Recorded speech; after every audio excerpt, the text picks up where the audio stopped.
कहीं के सब आज एक डॉगी में सकारे में पानी भी डाला था और उसने चिड़िया ऊपर डाली पे बैठी थी और उसने डॉगी को भड़का दिया और हमारे सकारे में पानी भी डाला।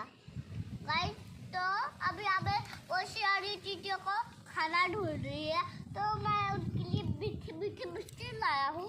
तो गाइस मैं चीटियों को वहाँ पे घेर के आ रहा हूँ। गाइस और शक्कर में पानी डालते हूँ।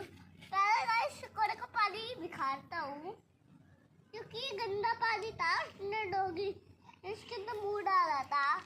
तो गाइस हम इसके अंदर पानी डाल देता हूँ तो फूल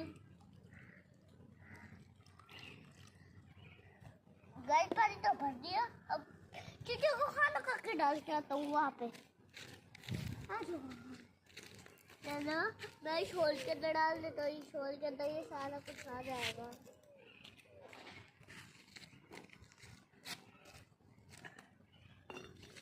नमस्कार दोस्तों।